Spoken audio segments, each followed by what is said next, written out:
예, 우리 다 같이 함께 오늘 말씀 읽겠습니다. 사무엘상 1장 1절에서 11절까지의 말씀입니다. 사무엘상 1장 1절에서 11절, 구약성경 408쪽입니다. 우리 다 같이 함께 찾으신 줄 알고 함께 합독하시겠습니다. 에브라임 산지 라마다임 소빔에 에브라임 사람 엘가나라 하는 사람이 있었으니 그는 여로함의 아들이요 엘리후의 손자요 도의 증손이요 숲의 현손이더라. 그에게 두 아내가 있었으니 한 사람은 이름은 한나요 한 사람의 이름은 분인나라. 분인나에게는 자식이 있고 한나에게는 자식이 없었더라. 이 사람이 매년 자기 성읍에서 나와서 실로에 올라가서 만군의 여호와께 예배하며 제사를 드렸는데 엘리의 두 아들 홈니와 비느하스가 여호와의 제사장으로 거기에 있었더라. 엘가나가 제사를 드리는 날에는 제물의 분깃을 그의 아내 분인나와 그의 모든 자녀에게 주고 한나에게는 갑절을 주니 이는 그를 사랑함이라. 그러나 여호와께서 그에게 임신하지 못하게 하시니 여호와께서 그에게 임신하지 못하게 하심으로 그의 적수인 분인나가 그를 심히 격분하게 하여 괴롭게 하더라. 매년 한나가 여호와의 집에 올라갈 때마다 남편이 그에게 그같이 하매 분인나가 그를 격분시키므로 그가 울고 먹지 아니하니 그의 남편 엘가나가 그에게 이르되 한나여 어찌하여 울며 어찌하여 먹지 아니하며 어찌하여 그대의 마음이 슬프냐 내가 그대에게 10 아들보다 낫지 아니하냐 하리라. 그들이 실로에서 먹고 마신 후에 한나가 일어나니 그때의 제사장 엘리는 여호와의 전 문설주 곁 의자에 앉아 있었더라. 한나가 마음이 괴로워서 여호와께 기도하고 통곡하며 서원하여 이르되 만군의 여호와여 만일 주의 여종의 고통을 돌보시고 나를 기억하사 주의 여종을 잊지 아니하시고 주의 여종에게 아들을 주시면 내가 그의 평생에 그를 여호와께 드리고 삭도를 그의 머리에 대지 아니하겠나이다. 아멘. 할렐루야. 옆에 있는 분들과 인사 나누겠습니다. 반갑습니다. 예, 감사합니다. 오늘도 벌써 어느덧 10월의 마지막이에요, 그죠? 예, 오늘 철회 예배를 드리면 우리 철회 예배를 드리면 아마도 다음 주 월요일부터는 우리가 21일 동안 앞에 보시는 것처럼 다니엘 기도를 시작하기 때문에 더 큰 은혜가 있을 줄 믿습니다. 그래서 매일매일마다 하나님의 능력의 은혜를 경험하는 귀한 시간이 되길 소망하고요. 또 저에게도 충전의 시간이 될 것 같아요. 작년에 제가 다니엘 기도를 하면서 늘 저는 이렇게 말씀만 전하잖아요. 전하다가 이렇게 귀한 은혜의 시간으로 계속 말씀을 들으면서 저도 많이 회복되는 것을 경험했거든요. 그래서 저도 이제 기대를 하고 있습니다. 여러분들도 함께 기대해 주셔서 큰 능력과 은혜를 경험하는 시간이 되기를 소망하고요. 그래서 아마 앞으로는 한 3주 정도는 금요 철회 예배 제 설교 안 드셔도 됩니다. 예, 감사하죠? 저는 되게 감사한데. 자, 오늘의 말씀의 제목을 한번 이렇게 정해봤습니다. 다 같이 한번 읽어볼까요? 시작. 여호와께 기도하고 통곡하며 서원하여. 자, 오늘의 본문의 말씀 10절에서 11절에 있는 말씀 그대로를 제가 한번 제목으로 삼아봤습니다. 구약의 역사. 제가 어제 이제 우리 남성 루키 포메를 종강을 했거든요. 종강을 했는데 여자분들은 하실 말씀들이 굉장히 많으시던데 남성분들은 하실 말씀이 그렇게 많지는 않으시더라고요. 그런데 이제 마지막에 이제 이런 쭉 이야기를 나누면서 확실히 남자분들은 분석적이에요. 여자분들은 감성적인데 남자분들은 분석적이에요. 그러면서 뭐라고 얘기를 하시냐면 구약 성경이 놀랍다는 거예요. 구약 성경을 잘 공부하고 이해해야겠다 뭐 이런 얘기들을 하시고 그래서 뭐 구조적으로 막 이런 얘기를 하시더라고요. 저도 복잡하더라고요.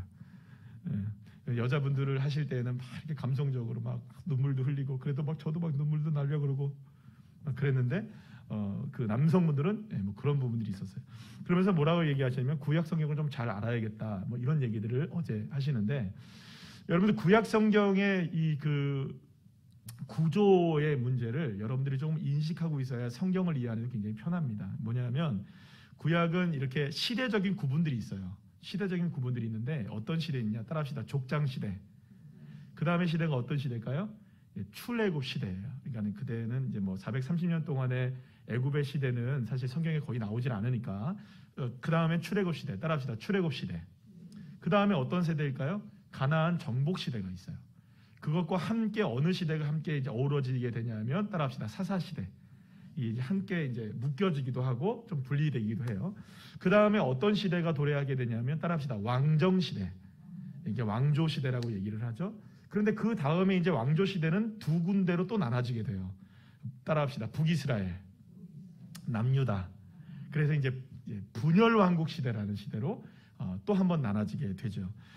그리고 마지막으로 이제 이스라엘이 이제 멸망하게 되는데 북이스라엘은 북이스라엘이 멸망을 먼저 하고 나서 그 다음에 이제 남유다가 멸망을 하게 되죠. 지금 우리가 예레미야를 보고 있는 것은 어디가 무너지고 있는 겁니까? 그러니까 남유다가 지금 무너졌죠. 벌써 무너졌죠, 그죠? 그래서 다 폐허가 돼버린 상황에서 우리가 예레미야를 지금 공부하고 있는데 그 다음에 이제 마지막 시대를 하나만 더 찾자면은 이제 포로로 끌려갔다가 어느 시대? 귀환하여서 성전을 어떻게 하는 시대입니까? 재건하는 시대까지 가게 돼요. 그래서 이렇게 구약 성경은 이렇게 어떤 연대기적으로 이렇게 어떤 큰 틀을 가지고 있어요. 그래서 그런데 이게 왜 중요하냐면 여러분들한테 이 밤에 왜 금요철 예배 때 왜 이걸 말씀을 드리냐면 이런 시대적 구분이 있을 때마다 하나님은 믿음의 사람들을 세워서 일들을 하셨다는 거예요. 그러니까 그냥 하나님이 막 시대를 바꾸신 게 아니라 시대를 바꾸실 때마다 하나님은 믿음의 한 사람 한 사람을 다 세웠던 거예요. 그러니까 족장 시대에는 누구를 세웠습니까? 아브라함. 여러분 출애굽 시대는 누구를 세웠어요? 모세. 그러면 여러분 가나안 정복 시대 때는 누구를 세웠어요? 그의 제자인 여호수아를 세웠고 사사 시대는 누구를 세웠어요? 많은 사사들을 세웠죠. 그러면 왕정 시대에는 누구를 세워서 이 왕국을 멋지게 이뤄가게 하십니까? 가장 대표적인 사람. 그렇죠. 다윗이죠. 그 다음에 분열왕국 시대는 워낙 분열왕국 시대니까 거기에는 이제 선지자들이 활동을 하는 시대가 되고 또 나중에 포로로 귀환할 때는 여러분들이 잘 아시는 것처럼 학개와 스가랴 이런 사람들 그 다음에 느헤미야 에스라 이런 분들 있잖아요. 그런 분들 예수와 이런 분들 굉장히 많은 이런 뭐랄까요 믿음의 사람들이 등장하기도 하잖아요. 그래서 어떻게 보면은 이렇게 시대들마다 하나님은 누군가를 세우셔서 그 역사들을 이루어 갔다는 거예요. 그러면 여러분 이스라엘의 구약의 역사이든 신약의 역사이든 이스라엘의 역사 가운데 가장 강력한 힘을 발휘하고 모든 이스라엘의 역사를 통틀어서 이스라엘 민족 전체가 그때가 참 좋았다라고 얘기하는 때가 언제인 줄 아십니까 혹시? 그때가 가장 좋았다. 그때를 회상하고 그때가 되었으면 좋겠다라고 생각하는 때가 딱 한 군데가 있어요. 어느 시대냐면 누구예요? 모세? 아니 다윗 시대입니다. 물론 여러분 솔로몬 시대는 번창을 했어요. 그런데 가장 강력한 군주의 역할을 감당하면서 이스라엘이 호령했던 시대는 언제냐? 다윗 시대였거든요. 그리고 통일왕국을 처음 이루기도 했고요. 그리고 그 무엇보다 이스라엘 역사 가운데 가지고 있는 이 다윗이라는 엄청난 이 자리, 그것에 대한 동경이 있어서 이스라엘 백성들은 언제나 어느 시대를 동경합니까? 이 다윗의 시대를 동경해요. 그래서 여러분들 이스라엘의 국기를 보면 별이 하나 그려져 있죠? 세모 2개 엎어져 있는 거. 그게 무슨 별이라고 얘기합니까? 그게 다윗의 별이라고 얘기를 하는 거예요. 네. 아셨어요? 그게 다윗의 별이에요. 그걸 다윗의 별이라고 하는데 그게 이스라엘 국기에 들어가 있는 거죠. 자, 그런데 그러면 여러분 생각해 보세요. 다윗 왕조가 그토록 중요한 시대이고 그토록 이스라엘 민족 전체의 역사를 본다면 가장 빛나는 시대였는데 그러면 여러분 생각해 보시죠. 이 다윗 왕조가 탄생하기까지 가장 큰 역할을 감당했던 사람은 누구였을까요?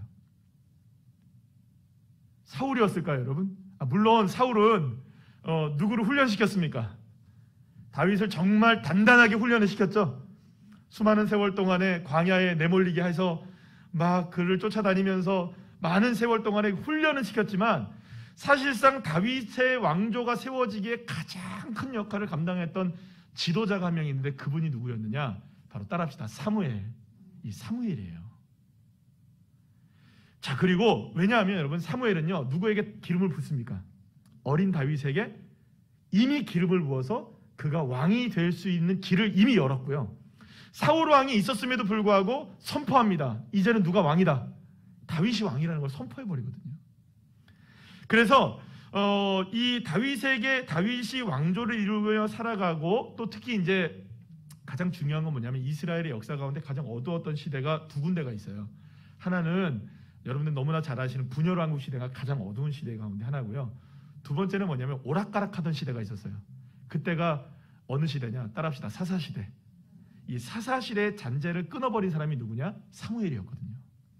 그래서 사무엘은 굉장히 중요한 역사적 인물입니다. 그러니까 사사시대와 왕정시대를 잇는 그 가운데에서 가장 중요한 역할을 감당했던 사람이 이 사무엘이라고 할 수 있는 사람이에요. 자, 그런데 이렇게 역사적으로 중요한 인물인 사무엘의 이야기는 단지 사무엘 한 사람으로 시작되지 않아요.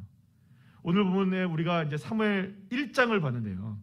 사무엘이라는 사람이 등장하기 전에 누가 먼저 등장합니까? 그의 어머니 한나가 등장을 해요.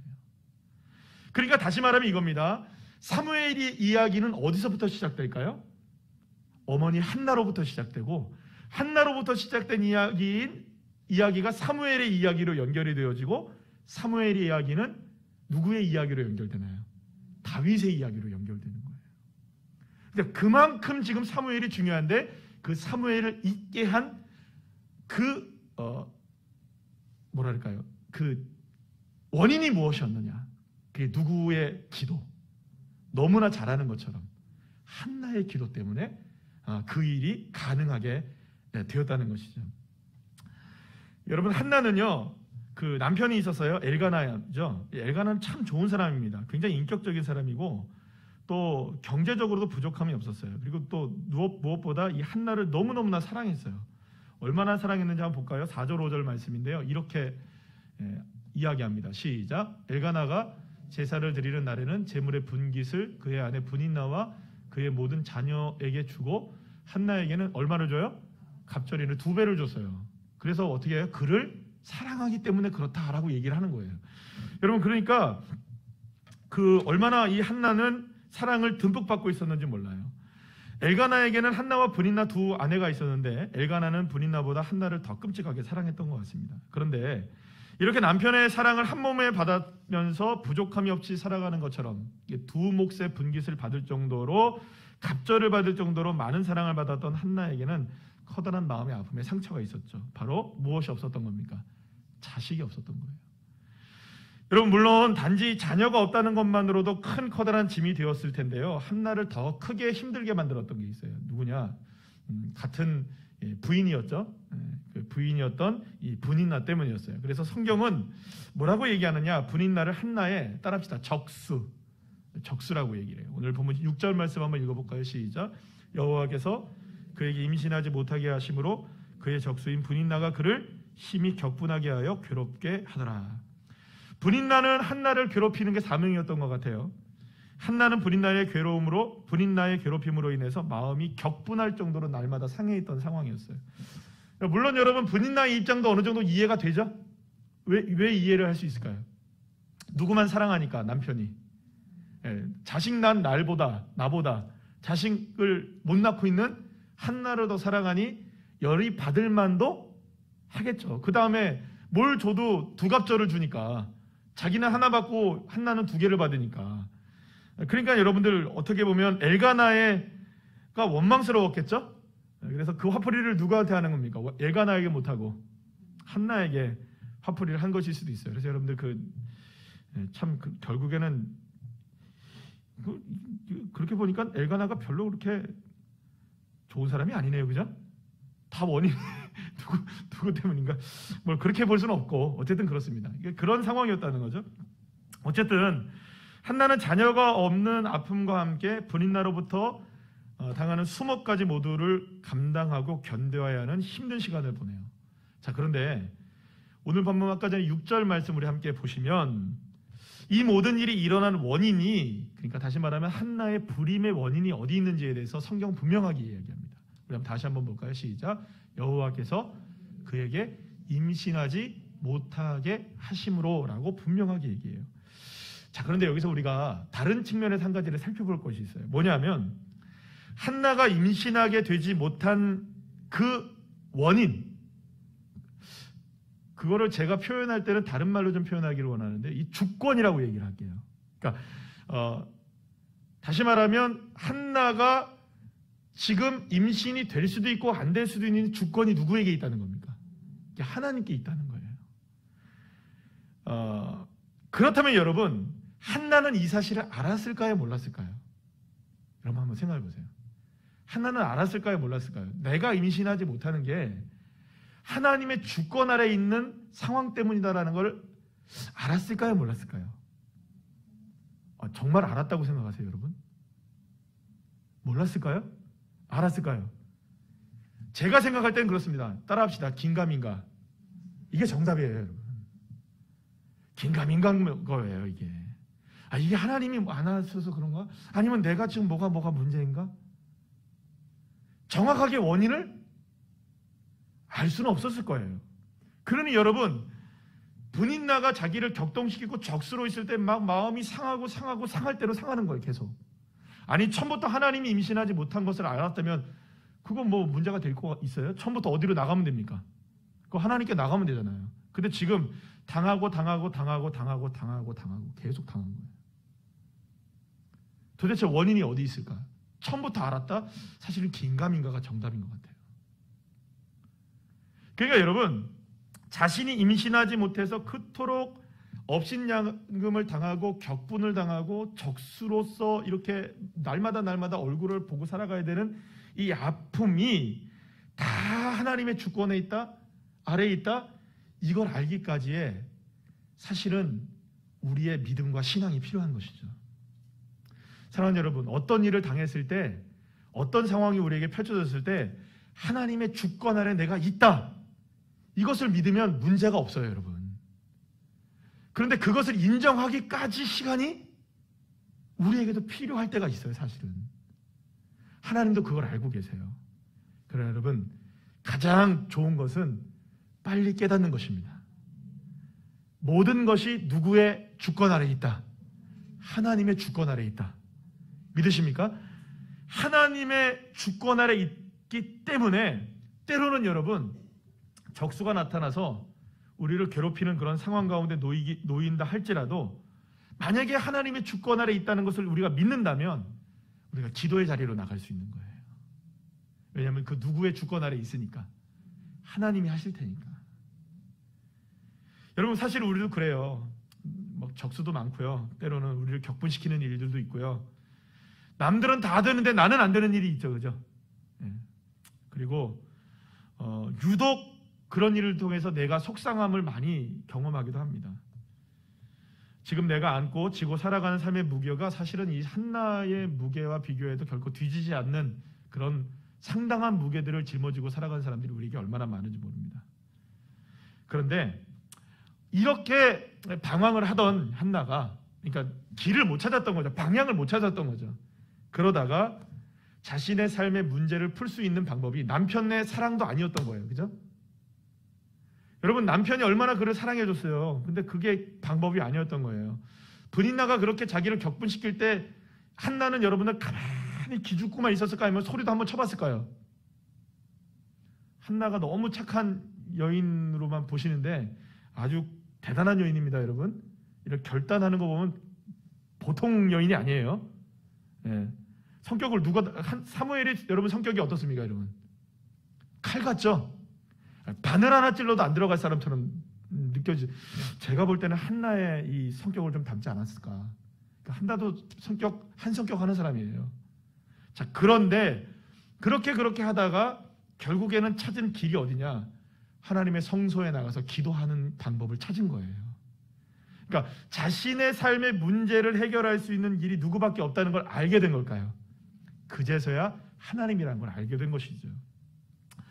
그러니까 임신에 대한 주권이 하나님께 있음을 한나가 믿고 이제야말로 하나님께 모든 것을 걸고 하나님께 기도하며 통곡하며 서원하는 자리까지 나가게 된 것입니다.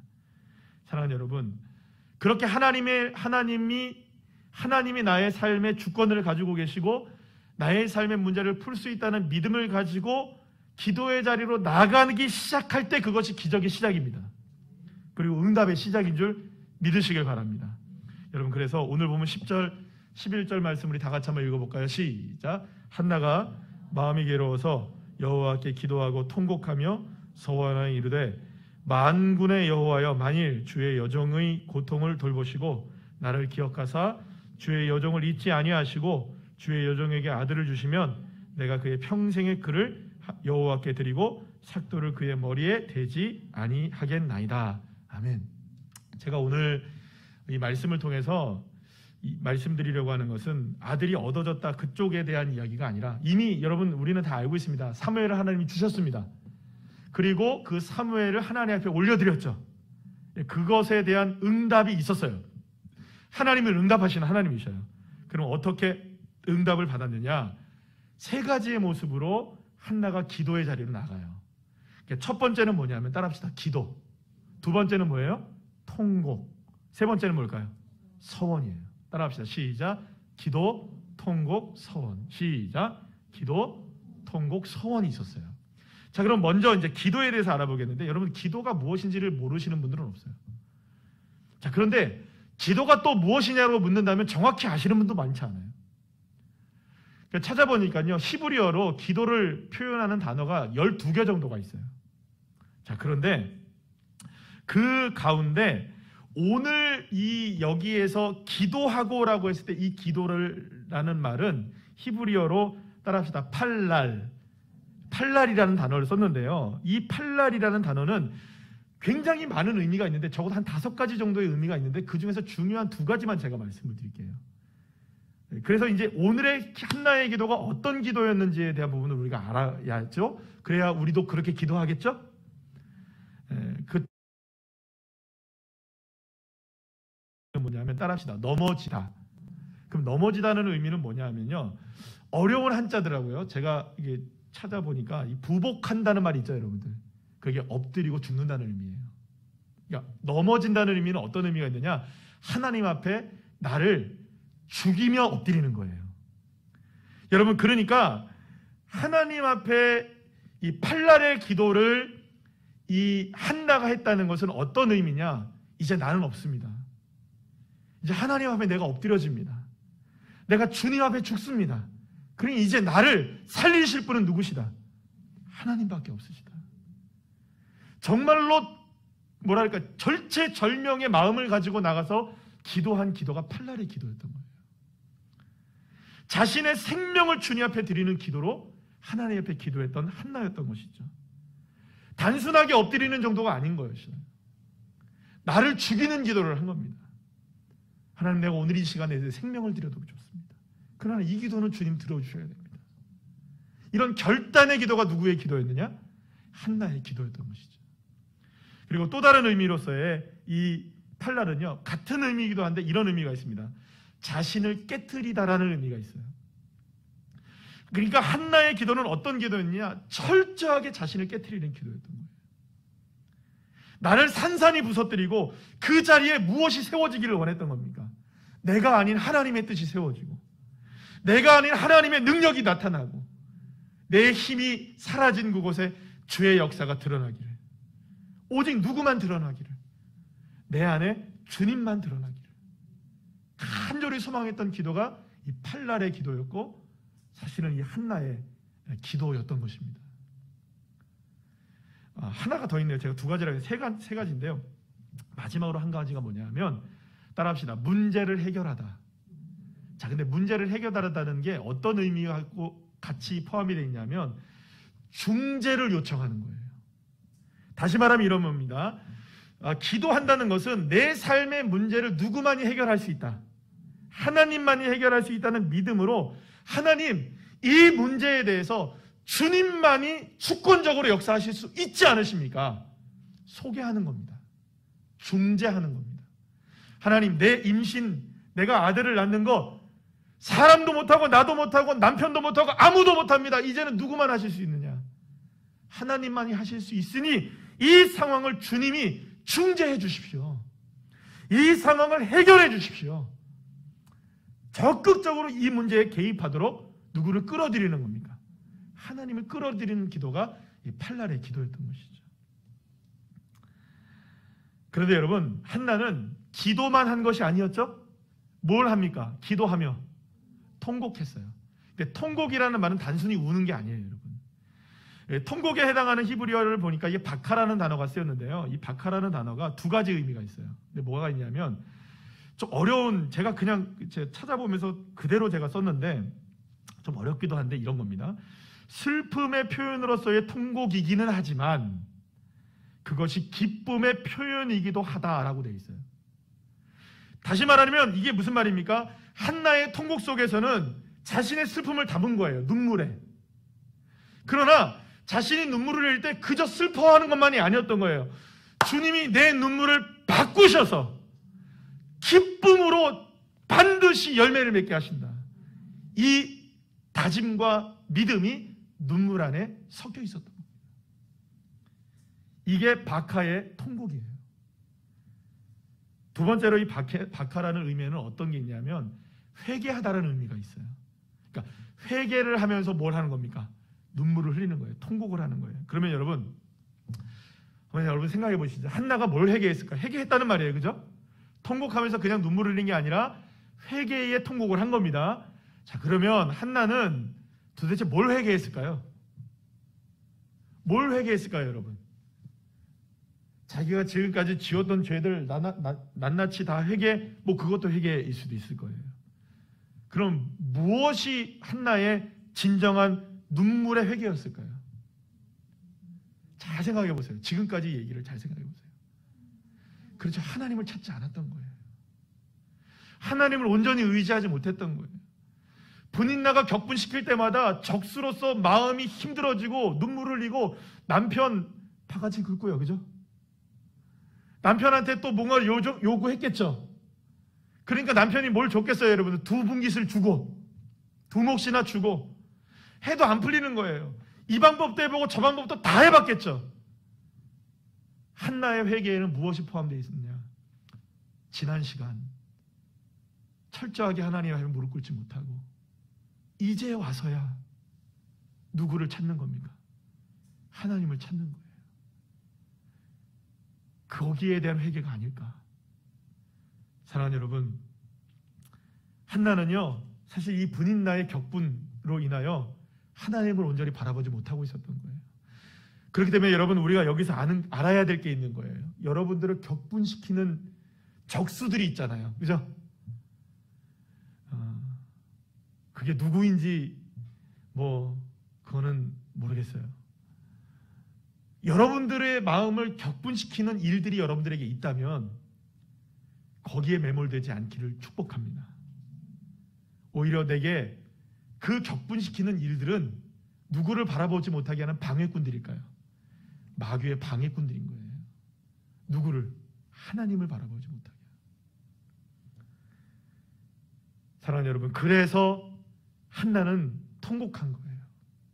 회개하며 통곡하고 주님을 바라보지 못하며 통곡하고 이 눈물 속에 내 슬픔이 담겨 있지만 반드시 기쁨으로 열매를 맺게 하신다는 이 눈물이 그대로 막 쏟아진 것이었죠. 이렇게 기도하고 통곡했던 한나가 여기에서 그치지 않습니다. 뭘 하느냐? 따라합시다. 서원을 해요. 여기서 서원을 설명하려면 너무 이게 어려울 것 같아서 제가 서원에 대해서는 정말 간단하게 그냥 넘어가도록 할게요. 다만 우리가 알아야 될 건 뭐냐면 한나의 서원은 뭐냐면 이 두 가지 의미가 있는데 뭐냐면 축복, 이게 어떤 의미가 있냐면 서원이라는 의미에는요 하나님의 축복을 받기 전이나 받은 후에 하나님께 무엇인가를 약정하고 헌신하고 행위로서 진정으로 무엇인가의 자신의 그 행동을 드러나겠다는 다짐이 사실은 이 서원에 담겨져 있는 거예요. 그러면 이렇게 쉽게 말하면 이겁니다. 한나는 지금 누구를 구하고 있습니까? 무엇이 자기에게 일어나기를 원하고 있습니까? 자기에게도 아들이 있기를, 그죠? 정말로 자신에게도 아들이 있기를 기도하고 있죠. 그러면 지금 기도하는 순간에는 아들이 있습니까? 없습니까? 그러면 기도한 후에는 있어요. 그걸 믿는 겁니다. 그래서 기도하고 통곡했잖아요. 그죠? 그런데 거기서 서원을 합니다. 뭐냐? 지금은 없지만 없는 그 순간에 받기 이전에 하나님을 향하여 내 자신이 할 수 있는 것을 하나님께 행동을 옮기겠다고 다짐을 하는 게 서원입니다. 근데 거기서 그치지 않고 일이 이루어진 후에, 축복을 받은 이후에, 응답을 받은 이후에 변함없이 이전에 기도가 응답되기 이전에 했던 그 다짐이 변함없이 그 이후에도 실천에 옮겨지도록 다짐하겠다는 거예요.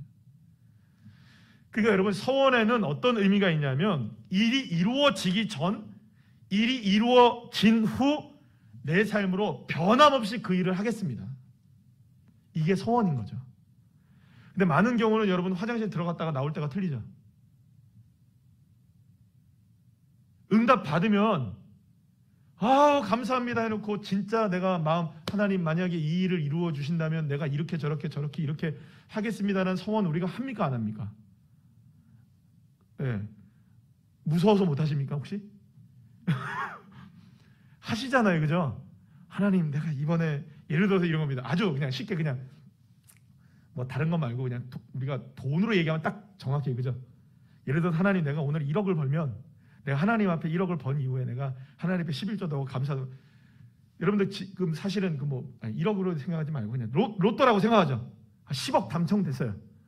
만약에 기도한다고 생각해 봅시다. 내가 하나님 로또가 당첨되면 11조도 하고 건축헌금도 하고 모두 하고 다 하겠습니다. 그러니까 하나님 내게 로또 당첨시켜 주십시오 했어요. 근데 로또 당첨돼서 10억을 막상 받으면 어떻게 됩니까? 마음이 헷갈리는 거예요.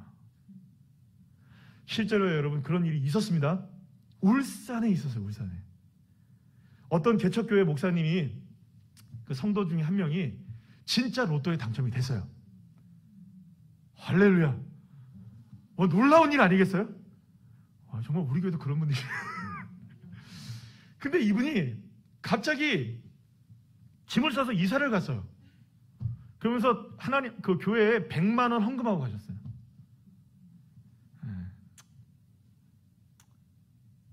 그런 일들이 일어나는 거죠. 막상 얻으면 마음이 달라지는 인간이거든요. 그래서 서원이 어려운 게 거기에 있습니다. 축복을 받기 이전에 고백했던 것이 축복을 받은 이후에도 동일하게 행해질 수 있느냐, 이게 서원이었던 거죠. 그런데 하나님이 한나의 서원을 들으셨잖아요. 그러면 한나의 무엇을 보셨을까요? 얘는 아들을 줘도 지금 고백한 것이 축복을 받은 이후에도 변함 없을 것이라는 걸 누가 믿어준 겁니까? 하나님이 믿어줄 정도로 믿음을 갖고 있었던 거예요. 사랑하는 여러분, 저와 여러분을 하나님이 믿어주실 수 있으실까요? 저와 여러분이 기도하는 것, 하나님 앞에 서원하는 것, 이렇게 하겠다고 이야기하는 걸 하나님이 나를 믿어주실 수 있으실까요? 아니, 하나님이 나를 못 믿는데 내가 하나님을 믿고 어떻게 기도하면서 내가 그걸 받으려고 하고 어떻게 그걸 누리려고 합니까? 사랑하는 여러분, 결국에는 이 한나의 기도가 그냥 단순한 기도가 아니었던 거예요. 그럼 우리의 기도를 한번 생각해 보시죠. 우리의 기도와 통곡과 서원은 어떤 모습인가요? 정말로 하나님 앞에 우리가 한나와 같이 기도하고 통곡하고 서원한다면 사무엘 2, 사무엘 3 왜 안 나오겠습니까? 하나님께서 그렇게 역사하실 줄 믿으신다면 오늘 이 밤에 여러분들의 기도가 한나의 기도가 되기를 소망합니다. 여러분들의 눈물이 한나의 통곡이 되기를 소망하고 여러분들의 서원이 한나의 서원이 되기를 소망합니다. 그렇기 때문에 여러분, 모든 상황을 뛰어넘는 하나님의 역사하심에 대한 믿음이 기도와 통곡과 서원으로 드러나는 거예요. 한나의 기도와 통곡과 서원은 사무엘뿐만 아니라 자신의 삶까지도 하나님 앞에 다 드리는 것을 이미 보여줬기 때문에 누구를 드릴 수 있었을까요? 사무엘도 드릴 수 있었고 사무엘도 자신의 삶을 통하여 다 하나님 앞에 다 올려드리는 겁니다.